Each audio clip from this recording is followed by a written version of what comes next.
Ji, good evening to all of you. Welcome back to our channel study and success point पे। हमने पिछली class में पढ़ा था फंडामेंटल राइट्स। आज की हमारी क्लास स्टार्ट होने वाली है डीपीएसपी के साथ, directive principle of state policy. Hindi में बोला जाए तो नीति निर्देशक सिद्धांत। तो चलो आज हम अपनी क्लास स्टार्ट करते हैं डीपीएसपी के साथ। पीछे हमारी क्लास थी फंडामेंटल राइट्स, कंप्लीट हो चुका। हमारा संविधान सभा के बारे में हो गया और भी 3-4 टॉपिक हो चुके हैं। जिस किसी को भी पीछे की क्लास देखनी है तो अपने चैनल पे जाके देख सकता है। तो अभी हम अपना चैप्टर स्टार्ट करते हैं। नेक्स्ट कौन सा है? डीपीएसपी। आज का हमारा स्टार्ट होने वाला है ये। एक मिनट, सॉरी। डीपीएसपी होते क्या है देखो, मतलब हिंदी में बोला जाए तो क्या होता है? नीति निर्देशक सिद्धांत। मीन्स इंग्लिश में क्या होता है? Directive principle of state policy. ये डीपीएसपी है ना, ये हमने कहाँ से ले रखे है? भाग 4 में है। भाग 4 आर्टिकल कहाँ से कहाँ तक है? 36 से 51 तक हमारे आर्टिकल है। और फिर और हमने क्या ले रखा है? 51 में है। और कहाँ से ले रखे हैं हमने? ये आयरलैंड से ले रखे हैं। और इनके पीछे क्या है कि कानूनी मान्यता नहीं है। कानूनी मान्यता नहीं है। देखो, नीति निर्देशक सिद्धांत क्या है कि हमने भाग 4 से ले रखे हैं। आर्टिकल 36 से 51 में दिए गए हैं। आयरलैंड से हमने ये ले रखे हैं और इनके पीछे कानूनी मान्यता नहीं है। मतलब किसी पर जबरदस्ती थोपा नहीं जा सकता है, सर्वोच्च न्यायालय द्वारा नहीं वो किया जा सकता। मौलिक अधिकार क्या थे? हमने कहा से यूएसए से ले रखे थे और उनके पीछे कानूनी मान्यता थी। अगर उस चीज का उल्लंघन हो रहा है तो हम किसी मतलब कानून की सुप्रीम कोर्ट की सहायता ले सकते हैं। इसमें क्या है? किसी पर इसमें कानूनी मान्यता नहीं है, सुप्रीम कोर्ट में नहीं जाया जा सकता। सर्वोच्च न्यायालय द्वारा ये कहीं लागू नहीं किए जा सकते, जरूरी हो। तो अभी 36 से 51 तक दे रखे हैं। देखते हैं को इसमें क्या क्या है। चलो करते हैं स्टार्ट। आर्टिकल कहाँ तक है? 36 से 51 में।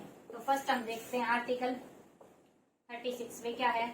डीपीएसपी की क्या दे रखी है? डेफिनेशन दे रखी है। डेफिनेशन दे रखी है। आर्टिकल 36 हो गया। आर्टिकल 37 में क्या है? आर्टिकल 37 में क्या है कि इनके पीछे कानूनी मान्यता नहीं है। कानूनी मान्यता नहीं है, फिर भी ये देश के शासन में मूलभूत माने गए हैं। फिर भी ये देश के शासन में मूलभूत माने गए हैं। ये चीज बता रखी है आर्टिकल 37 में। आर्टिकल 36 में क्या है? डीपीएसपी की डेफिनेशन दे रखी है। और 37 में अभी मैंने बताया था कि इनके पीछे कानूनी मान्यता नहीं है, फिर भी ये क्या है? देश के शासन के लिए मूलभूत माने गए। आर्टिकल 37। आर्टिकल 37 के बाद आता है आर्टिकल 38 सॉरी आर्टिकल 38 में देखते हैं क्या कि देश के लोक कल्याण में अभिवृद्धि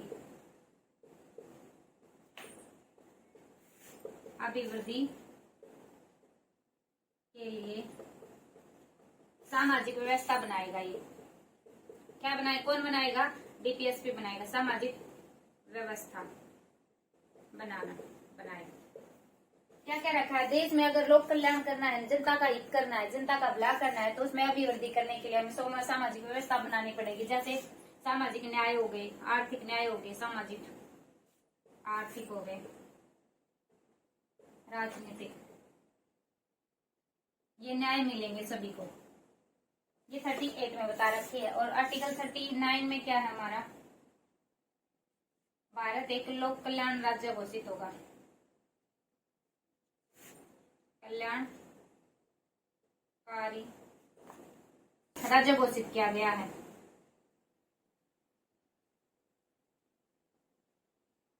क्या गया?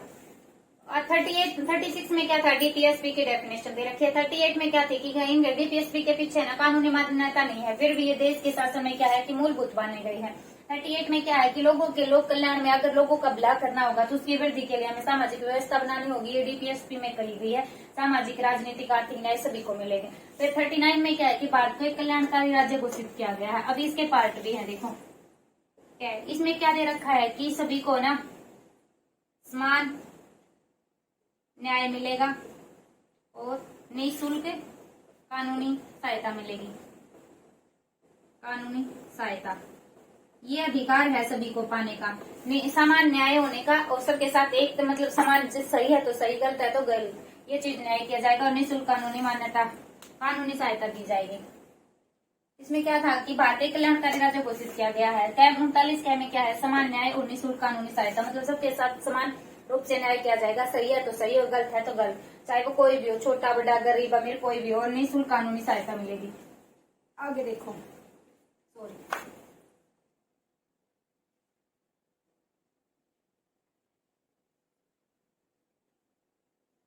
चलो आगे हम कहाँ पे आगे, 39 क्या तक हमारा हो चुका, 39 आर्टिकल 39 है कि देखेंगे। जो सार्वजनिक धन है ना, सार्वजनिक धन, स्वामित्व, या मतलब किसको संभालना है, वो किस प्रकार से किया जाएगा कि सबका मैक्सिमम पब्लिक वेलफेयर हो, ना कि मतलब सबसे ज्यादा पब्लिक वेलफेयर हो। 39 में क्या क्या रखा है कि सार्वजनिक धन का जो नियंत्रण और स्वामित्व होगा ना, वो इस प्रकार होगा, क्या होगा कि मैक्सिमम पब्लिक वेलफेयर हो। पब्लिक वेलफेयर को ध्यान में रखते हुए सार्वजनिक धन का नियंत्रण स्वामित्व किया जाएगा। 39 ग में क्या है, जो सार्वजनिक धन का है ना, सार्वजनिक धन का समान रूप से वितरण होगा, समान वितरण, राज्यों में किसको कितना देना है, किसको कितना देना है, इस प्रकार से समान रूप से बांटा जाएगा। ग में क्या है, समान कार्य के लिए समान वेतन मिलेगा, समान वेतन मिलेगा। अगर कोई 20 आदमी काम कर रहे हैं तो उनको सबको एक प्रकार का वेतन मिलेगा, चाहे वो कम करे चाहे वो ज्यादा करे, समान रूप से समान वेतन मिलेगा। ये 39 में थे। आर्टिकल 40 में क्या है, ग्राम पंचायत है ना हमारी, उनका गठन किया गया है, इसके बारे में बात की गई है, ग्राम पंचायतों का गठन। आर्टिकल 41 में क्या है, काम शिक्षा पाने का अधिकार, अधिकार दे रखा है। कुछ दिशाओं में ना किसी को काम करना हो, जैसे कुछ दिशाओं में काम करने और शिक्षा पाने का अधिकार है। आर्टिकल 41 में 42 में क्या है कि काम में न्याय संगत, काम में न्याय संगत, इसका मीनिंग काम में न्याय संगत क्या है, जैसे कोई गर्भवती महिला है उसको उसके अकॉर्डिंग मतलब दशा देखकर काम दिया जाएगा, जैसे बूढ़ा है तो बूढ़े के अकॉर्डिंग काम दिया जाएगा, कोई गर्भवती महिला है तो उसको हल्का फुल्का काम दिया जाएगा, उसके अकॉर्डिंग चीज है। न्याय में काम में न्याय संगत, ये चीज दे रखी है। नेक्स्ट देखो, 42 तक हमारे हो चुके। आर्टिकल 43 सॉरी, आर्टिकल 43 में क्या है, जो काम करने वाले मजदूर है ना, काम करने वाले कर्मकारों को निर्वाचित मजदूरी, मजदूरी एंड कुटीर उद्योग है ना, छोटे उद्योग, उद्योगों का प्रोत्साहन।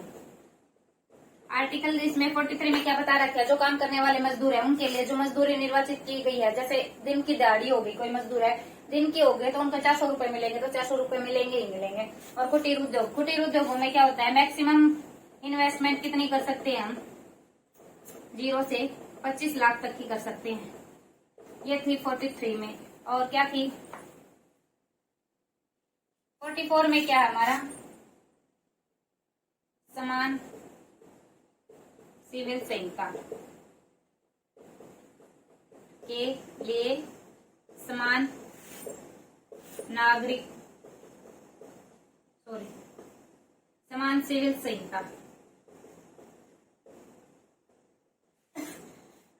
सॉरी नागरिकों के लिए समान सिविल संहिता में क्या है कि जो अगर कोई भी धर्म जाति हर मनुष्य पर, हर आदमी पर समान रूप से लागू होगी, ये वाली चीज बता रखी है। अभी चलो आगे चलते हैं, हमारे आर्टिकल हो गई ये 46।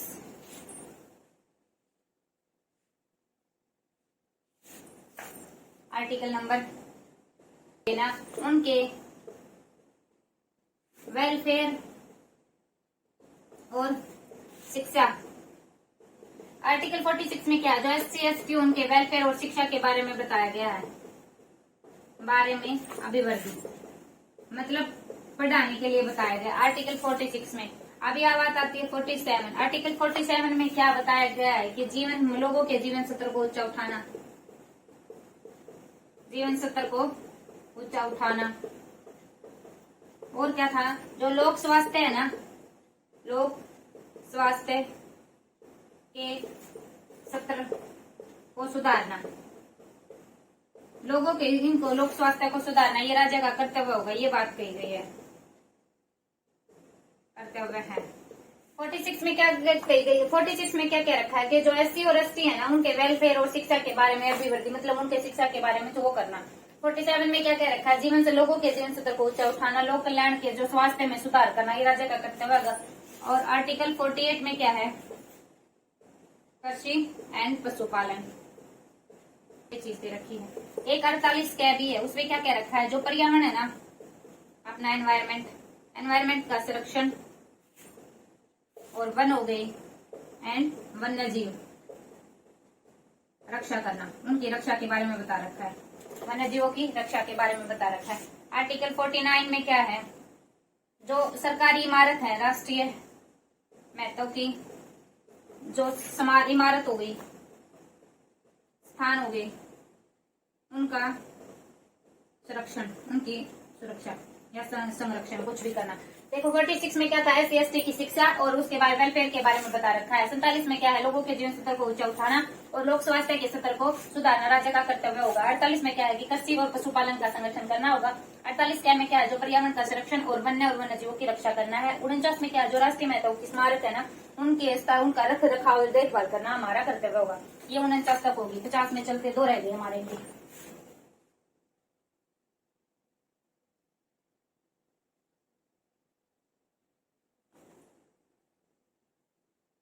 आर्टिकल 50, ये देखो भाई, जो कार्यपालिका है,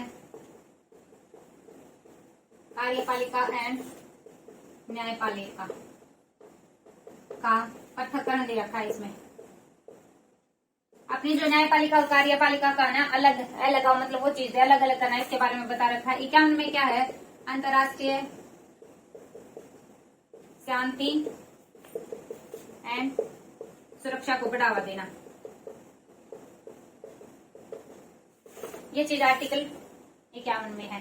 या हमारे DPSP कहाँ तक थे, DPSP 36 से 51 में दे गए। इनके अलावा भी कुछ ऐसे आर्टिकल है जो DPSP के रूप में कार्य करते हैं। वो कौन कौन से हैं, आर्टिकल 350 और 351। 50 में क्या है कि जो प्राथमिक स्तर होता है, मतलब प्राइमरी तक, प्राइमरी स्तर पर जो शिक्षा दी जाएगी ना स्कूलों में, किसमें होगी, मातृभाषा में दी जाएगी। और 51 क्या में क्या है, जो अपनी हिंदी भाषा है उसको प्रोत्साहन किया गया है, का प्रोत्साहन। अभी करते एक बात और बताती हूँ। केटी शाह ने एक बात कही थी, DPSP एक ऐसा चेक है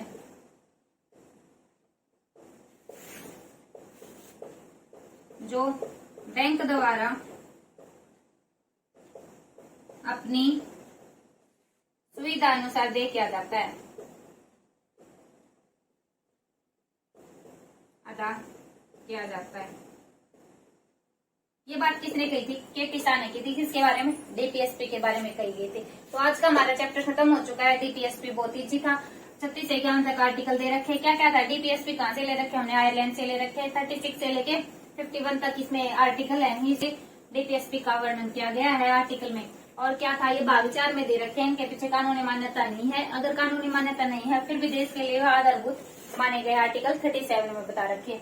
तो आज का हमारा टॉपिक हो गया DPSP कंप्लीट। कल हम पढ़ने वाले हैं फंडामेंटल ड्यूटी। तो क्लास अच्छी लगी हो तो like share and subscribe please.